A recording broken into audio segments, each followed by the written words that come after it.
ए कहानी हेउची पक्षीपुर नामक एक जंगलर।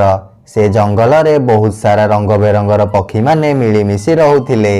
सेही जंगल में टुनी चढ़ई तार दुईटी छुआ मीनू आउ सोनी सहित रोला। टुनी चढ़ई रोहुथिबा बसाटी बहुत छोट आउ भंगा थिला। गोटे दिन सकाळु सकाळु सबु पक्षी माने व्यस्त होई जोर जोर रे उड़ीकी कुआडे जाउथिले। एसबु देखिकी मीनू चढ़ई ता मां टुनी को कहिला, अरे मां, ए सबु पक्षी माने कुआडे जाउछंदी आउ समस्ते एते चिंता रे कोन पई अछंदी? हम जंगल रे किछि विपद पड़िनी तो? हां झिया, मु भी सेया भाबुची कोन हेची। सबु पक्षी माने एमिति जोर जोर रे उड़ीकी कुआडे पळौछंदी। मते लागुची किछि बड़ समस्या हेची, सेथि पई सबु पक्षी माने एमिति चिंता रे अछंती। तापरे टुनी चढ़ई कालू काऊ को डाकिला आउ कालू काऊ ता पाखकू आसिला। अरे काऊ भाई, कोन हेची? सबु पक्षी माने एमिति व्यस्त हेकी कुआडे पळौछंती, कोन किछि समस्या हेची की?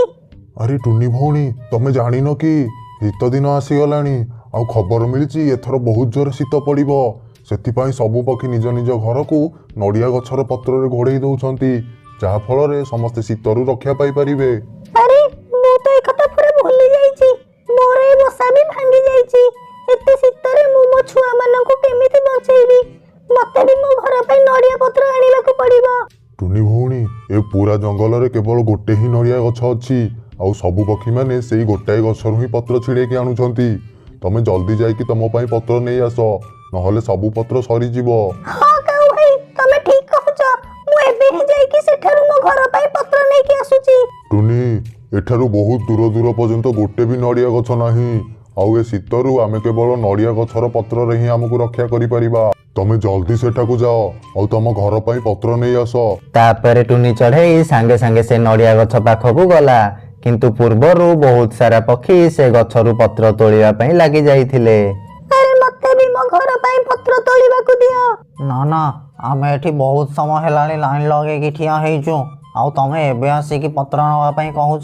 जाओ एठो, आगो आमे ए गछरु पत्र नबो। आमे जेतेबेले नेई सारिबो तापरे तमे नबो, बुझी पारिलो? टुनी चढ़ई पत्र नवा पई बहुत चेष्टा कला, किंतु सेठारे थिबा पक्षी माने ताकू पत्र नवा पई जमारू देलेनी आउ टुनी चढ़ई को सेठारु तोड़ी देले। टुनी चढ़ई उदास हेकी ता घर को फेरी आसिला। मां, कोन हेला? तमे नड़िया पत्र कोन पई आनिना? झिया, से नड़िया गछ पाखरे पक्षी मानकर लंबा लाइन लागिची। सब पक्षी माने बहुत आगरु पत्र नवा पई लागि पड़िछंती। जणा नाही आम पाली केते बेले आसीबो। मां, जदी से गछरो सब पत्र सरी जिवो आउ हमको पत्र मिलिबनी, ताहाले हमें कोन करिबा? हमें तो शीतर प्रकोप रे ही मरि जिबा।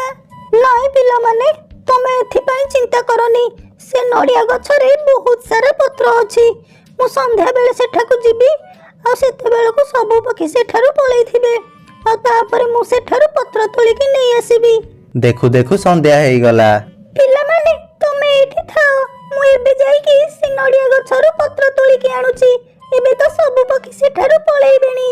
एबे मते सेठु पत्र तोलिबा पे केही भी अटकै परिबेनी। तापरे टुनी चढ़ई से नड़िया गछ पाखकू गला। जेतेबेले से सेठारे पहुंचिला से देखिकी आश्चर्य होई गला। से देखिला सेठी गोटाए भी पत्र नाही। अरे ए कोन? ए गछरे तो गोटाए भी पत्र नाही। एबे मु कोन करिबी? मु घर मु केमिति तयारी करिबी? आ म छुआ माननको शीतरु केमिति बंचाइबी? तापरे टुनी चढ़ई कांदी कांदी ता घर को फेरी आसिला। कोन हेला मां, तमे नड़िया पत्र आनिलनी की? टुनी चढ़ई कांदी कांदी ता छुआंकू सबु कथा कहिला। एक कथा सुनिकी सोनू चढ़ई आ मीनू चढ़ई मध्य कांदीबाकू लागिले। मां, एबे हमें शीतरे कोन करिबा? जदि हम घर शीतरे एमिति रहइबो ताहाले हमें शीतर प्रकोप रे मरि जिबा। एबे तो खाली भगवान ही साहा भरोसा झियो। एमिति किछि दिन बीतीगला। तापरे शीत दिन मध्य आसीगला आउ दिन को दिन शीत बढ़िबाकू लागिला। सबु पक्षी माने निज निजर घर तैयारी करि सारिथिले। से माने तांको घरे आराम रे रहुथिले। गोटे दिन बहुत जोरे शीत होबाकू लागिला। चारियाडे बरफ वर्षा होबाकू लागिला। मां, मते बहुत जोरे शीत होउची। हमें भंगा घरे रहि परिबुनी। पिला माने, तमे चिंता करनी, मु किछि व्यवस्था करूची। तापरे टुनी चढ़ई कालू काऊर घर पाखकू गला। काऊ भाई, कबाट खोलो। अरे कौन हैला टुनी, एते शीतरे तमे एठी कौन करूछ? काऊ भाई, आज गोटे राति पई तमे मते ଆଉ ମୋ ଛୁଆମାନଙ୍କୁ ତମ ଘରେ ଟିକେ ଜାଗା ଦେଇପାରିବ? ମୋ ଘର ଭାଙ୍ଗି ଯାଇଛି ଆଉ ମୋ ଛୁଆମାନଙ୍କୁ ବହୁତ ଜୋରେ ଶୀତ ହଉଛି। କ୍ଷମା କରିବ ଭଉଣୀ, ମୋ ଘର ତ ବହୁତ ଛୋଟ। ମୋ ଘରେ ବି ମୋ ଛୁଆମାନେ ଅଛନ୍ତି। ମୁଁ ତମକୁ ରଖିପାରିବିନି। କ୍ଷମା କରିଦବ ମୋତେ। ତାପରେ ଟୁନି ଚଢ଼େଇ ଅନ୍ୟ ଏକ ପକ୍ଷୀର ଘରକୁ ଗଲା, କିନ୍ତୁ କେହି ବି ଟୁନିକୁ ତା ଘରେ ଜାଗା ଦେବା ପାଇଁ ରାଜି ହେଲେନି। ଟୁନି ଚଢ଼େଇ କାନ୍ଦି କାନ୍ଦି ତା ଘରକୁ ଫେରି ଆସିଲା। ହେ ଭଗବାନ, ଏ ଥଣ୍ଡାରୁ ମୋ ଛୁଆମାନଙ୍କୁ ମୁଁ କେମିତି ବଞ୍ଚେଇବି? କିଛି ସମୟ ପରେ ଟୁନିର ଗୋଟେ ଛୁଆ ସୁନି ଚଢ଼େଇ ଥଣ୍ଡା ସହି ନ ପାରି ମରିଗଲା। ଏହା ଦେଖିକି ଟୁନି ଚଢ଼େଇ ଜୋର ଜୋର ସେ କାନ୍ଦିବାକୁ ଲାଗିଲା। ଏତେ ଜୋରରେ ଶୀତ ଆଉ ବରଫ ପଡୁଥିବାରୁ ଥଣ୍ଡାରେ କୋଉ ବି ପକ୍ଷୀ ମରିଯିବ। ଟୁନି ଚଢ଼େଇ ବ୍ୟସ୍ତ ହୋଇ ଏକର ସେକର ବୁଲୁଥିଲା। ସେ ଜାଣିପାରୁ ନଥିଲା କ'ଣ କରିବ। ମା, ମତେ ଲାଗୁଛି ମୁଁ ବି ମରିଯିବି। ଏ ଥଣ୍ଡା ଆଉ ମୁଁ ସହି ପାରୁନି। ଝିଅ, ବାସ୍ ଆଉ ଟିକେ ଅପେକ୍ଷା କର।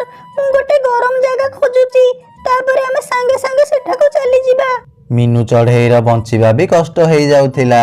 ଟୁନି ଚଢ଼େଇ ଏକର ସେକର ହୋଇ ଗୋଟେ ଗରମ ଜାଗା ଖୋଜୁଥିଲା, କିନ୍ତୁ ତାକୁ କିଛି ବି ଗରମ ଜାଗା ମିଳୁନଥିଲା।